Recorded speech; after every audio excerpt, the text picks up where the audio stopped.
Hey Waffle Gang, I do hope you are well. My name is Mark and today we're checking out some more relationship stories, and if you do love a Reddit story, as always, why not consider hitting a like, subscribe, maybe that notification bell too. Let's crack on with today's first story. Much love guys. Now today's first story comes from a throwaway account and says, my female 31 husband, male 32, doesn't want to spend time with his family. I've gotten closer to one of our friends, male 31, and am now in love with him. Need help navigating this. Lost and in deep. I need help. I'm not sure if this is the best place for this type of thing, but if there's a better place, please point me in the right direction. So me, female 31, and my husband, male 32, have a 4-year-old daughter together. Same old story, great in the beginning, the usual small arguments, and especially since having our daughter, he's way more distant. Would rather spend his time playing video games than spend time with me or our daughter. Oh, and if he's not playing video games, he's on YouTube on his phone, watching people play games. We have a tight friend group that I'm married into, so to speak, 14 of us. Everyone at least went to high school with each other, some went to elementary. I'm the only outsider. Around 8 months ago, a couple from this group bought a house very close to ours. Naturally, our daughters have become closer friends and want to do a lot of things together. So she joined the same dance class as ours. The class is at 8 AM on Saturdays, so the dad takes her. Meet S, male 31. S and I have always gotten along. We met around 9 years ago when my husband and I got together. The first week at class we sat together for the hour in the waiting room. It's separate from the hall so we can't actually watch. We usually just sit in an awkward silence. S is quite a funny guy, so it flew by with his company. The next week he's there and he says he's going to get a coffee instead of sitting in that room. I'm welcome to join if I'm not busy. I agree and we get in his car. We end up stuck in traffic, so by the time we get there there's not much time left to sit in and have it, so we get it to go and sat for 20 minutes in his car. That's fine. The next week he says he's doing the same thing. I'm welcome to join. We go again and this time I don't know why, but I got very paranoid about it. I asked if we could just get it in the drive-thru and stay in the car again. He says sure, and we end up passing his phone between us, picking terrible songs from our childhood for the hour. It was actually quite fun. And every week for the past 8 months has went like this, and I've not told my husband about any of it. I lost my dad a few months ago and my husband just didn't care. No compassion, no comforting, nothing. I couldn't believe the man I married was acting this way when I needed him most. I couldn't even cry around him without him huffing and puffing. S turned to my outlet during this time and I've cried in his arms several times. Through this, he asked how things were at home and I was honest with him and told him I've never felt more alone than when I'm at home with my husband. He's been amazing putting up with me and had suggested a marriage counsellor, which I brought to my husband, but he was having none of it. S has told me he feels differently about my husband. He had no idea that he was actually like that, and he actually made a few comments towards him about it, but as usual, way above my husband's head. I've lost feelings for my husband and probably did it a long time ago, and have fallen for S hard. I feel wrecked with guilt, confused, hurt, sad, but all of that goes away when I see his face. I want to add here that in no way has S ever been inappropriate to me. He's never acted creepy, never said anything suggestible. Never caught him staring. Nothing at all that would suggest he had alternative motives. But I'm ashamed to admit that the only reason we haven't kissed or had sex is because he's never made a move. I'm scared because the way he makes me feel, I don't think I would say no or pull away. There's been a few times after seeing him when I get home that all I do is wish he did make a move. That makes me a horrible fucking person. This all sounds crazy for someone I spend an hour with every morning at the weekend, but it's spilled over to other clubs our kids go to. I see him at nursery. I started matching our dog walking time some days so we will see each other. If there's an excuse to see him, I'll find it and use it. I know this is bad and I need to do something about it, but when it comes to it, I never do anything because I don't want to. Then hours after I'm battling my head telling myself I need to stop and I need to sort my marriage, whether that be working on it or separating. I want to tell S how I feel, but I don't want to look like a fool.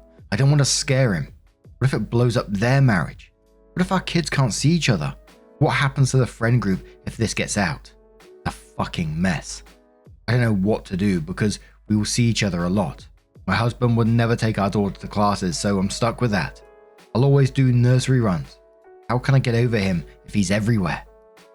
I'm going to start straight in the comments with Cultural Shape 351A, who quotes and says, I need to stop and I need to sort my marriage, whether that be working on it or separating. Then says, exactly, leave S out of it. He has a happy marriage and family. That's why you have this crush on him, because he represents what you wish you were getting from your husband. Time to stop daydreaming about an easy escape from all of that, especially when, as you fortunately maintain enough self-awareness to realize it wouldn't be that easy in real life, and focus on dealing with the reality of the relationship you're in to figure out once and for all if it's time to move on. Gold Fun replies to that and says, I totally agree with this. Honestly, you seem so starved for attention that you think you're in love with S, when really you latched onto the first person that showed you attention, plus the fact that he's a good husband and father. Don't cheat and don't be a homewrecker. You know you don't love your husband, so divorce him. Then you'll be free to find someone to love you and treat you better.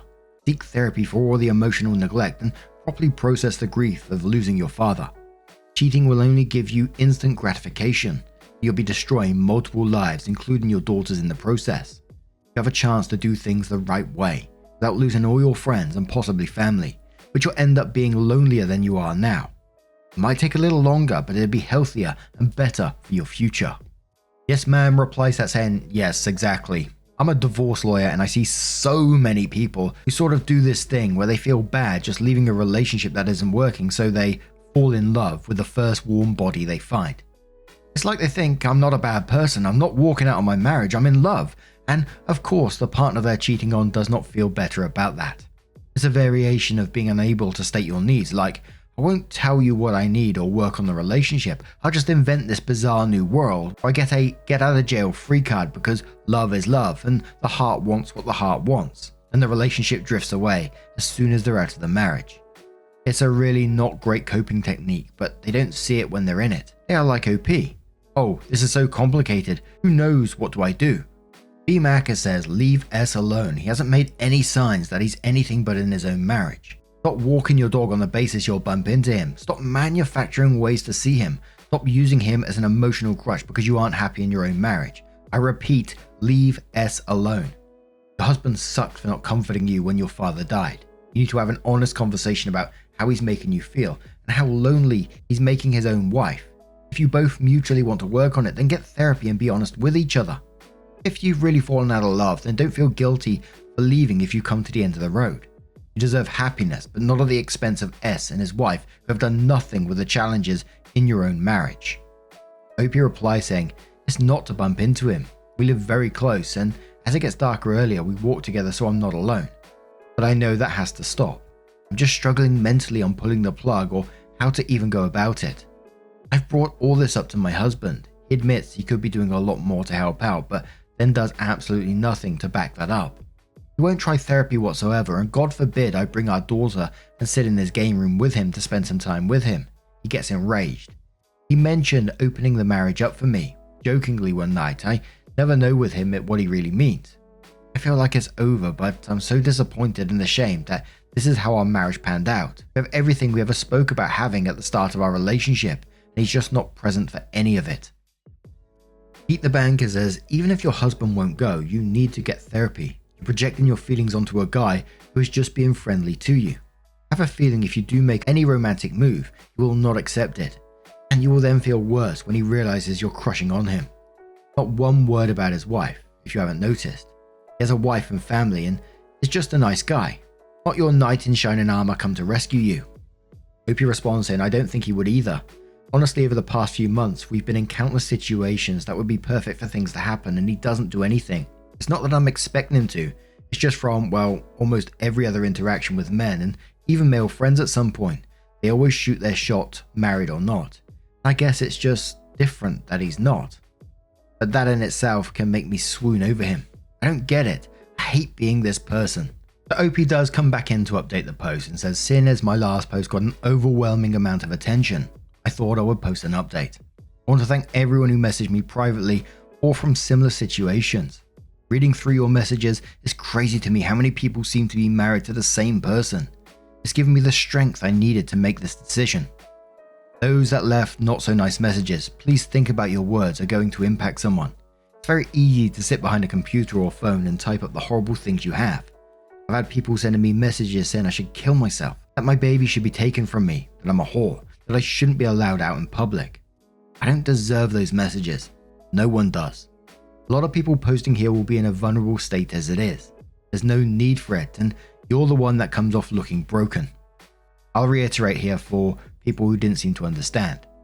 I've not slept with S. I've made no moves to do so. I haven't kissed S and made no moves to do so. I said if he made a move with my frame of mind, I think I would be in trouble. I'm certain there will be other women here who know what I'm talking about regarding this.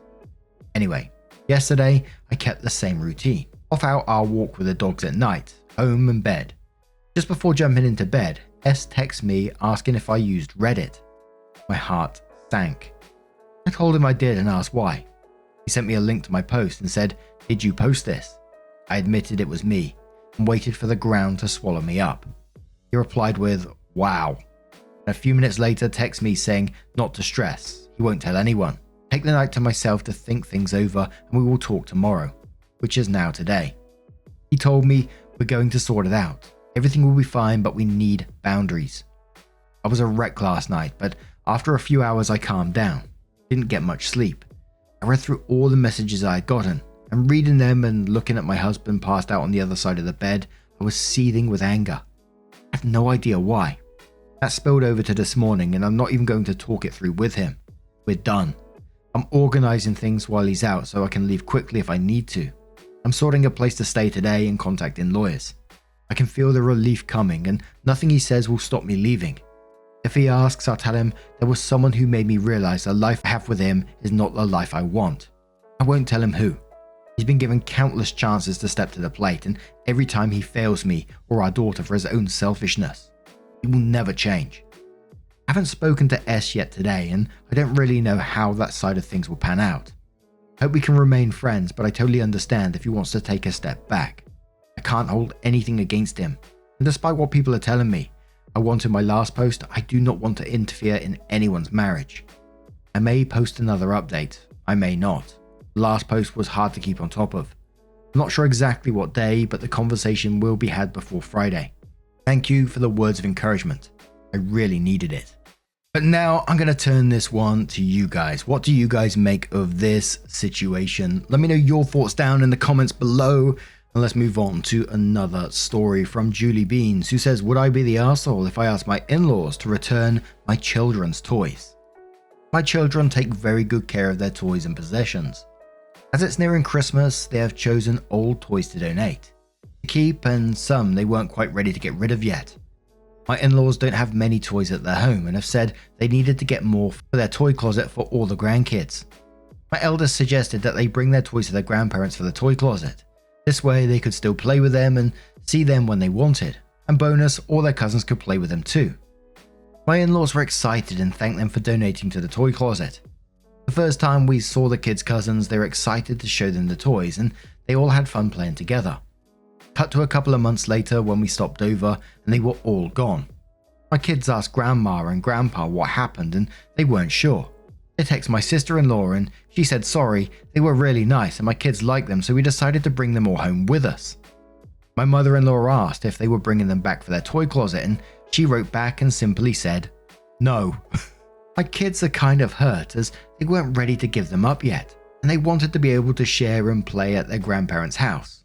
So one, would I be the arsehole if I wrote and asked sister-in-law to please bring the community toys back? For additional info, my in-laws are afraid to anger sister-in-law because she is very easy to hold a grudge. So this convo would fall on myself and or my husband who feels the same way. He actually suggested we ask on here. We might be the assholes if we do this. Let's ask Reddit first. Also, their kids have plenty of toys at home, so it's not like they don't have anything to play with. Also, there are multiple families who come to their home with kids. Not just our family and this particular brother-in-law's family. My husband has 4 other siblings with kids. Nah, definitely not the arsehole in this situation. I just got this picture of this woman when she said, oh, are you going to bring the toys back? And she's like, nah. It's like, cheeky so-and-so. What the hell? I think it's one thing, if you mentioned to the rest of the family, oh, do you mind if my kids borrow these for a couple of days and we bring them back next time we're down, something like that. But just to take them and say, nah, we're not bringing them back either. But Salty Piglet says, not the arsehole, your kids put the toys for all the kids in the family to share, not for other parents to treat as a free toy store. It doesn't matter if your kids have a lot of toys and sister-in-law's kids have no toys at all. If sister-in-law wants free toys, she has to ask for free toys, not steal from the shared toy closet at grandparents' house. This level of entitlement is nasty. Jet It Together says, info, did your in-laws tell your sister-in-law she can't keep them? My response would vary dependent on that information. If your in-laws never told your sister-in-law no, then this is when you explain to your kids that once you give someone something, they can re-gift it. Gifts are things we let go of, and donations to places means they belong to the place. It sucks and it hurts, but now we know we can't leave things in grandma and grandpa's, and anything we give to grandma and grandpa may be things they re-gift. If your in-laws did tell your sister-in-law no, then you're in the clear because your sister-in-law stole things and then refused to return them. Hope you respond saying, my in-laws didn't tell her she could take them. They didn't even know they were gone, as she must have snuck them out of the house. They asked if she took them, then asked if she was bringing them back. She said no, and they're afraid to anger her by asking for them back. Happy as a Clam says, no, you will not be the arse. Your sister-in-law is though.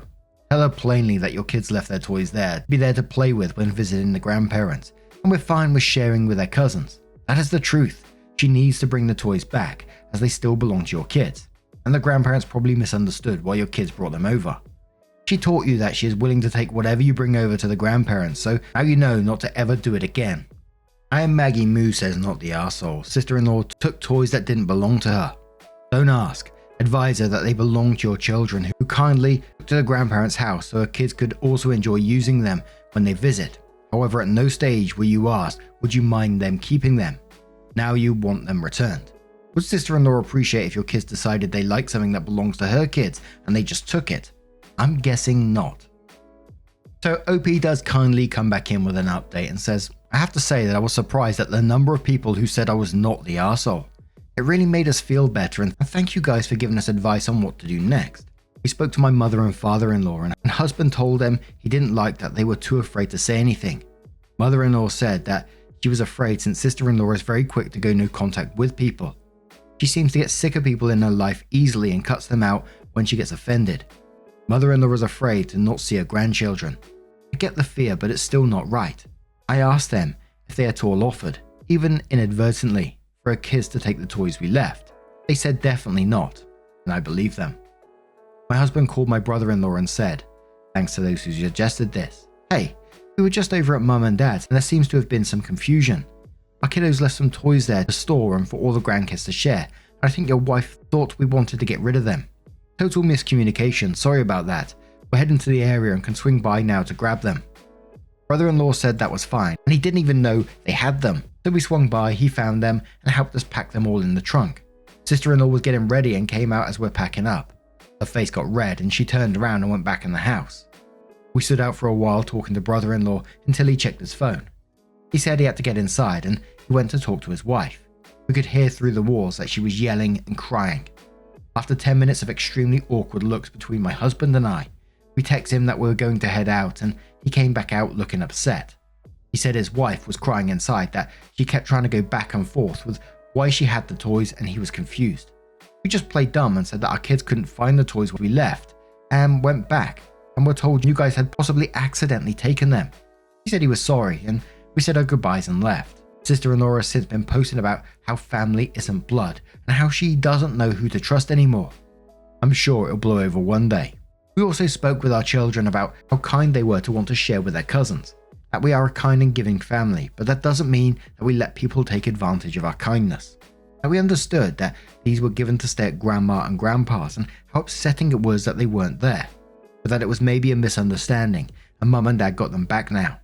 I think they are too young now, but one day they will realize how their aunt is. Thank you all for suggesting we stand up for our kids. My husband and I thank you all for the advice. Hope you have a good holiday. Pretty well played from the OP there, I think. They handled that in a decent way that caused no extra drama for them. I was sort of worried about, sister-in-law exploding and causing a whole load of drama, which it sounded like she tried in some ways, but was pretty unsuccessful at it. Do I think that's the end of that drama for that family? Not with her around, I don't think. But what do you guys make of this situation? Let me know your thoughts down in the comments below. And just a huge thank you from the bottom of my heart for getting involved in today's stories. Your love, your support, your time always means the absolute world to me. So thank you so much for being involved. And hopefully we'll see you in the next one. Take care and much love.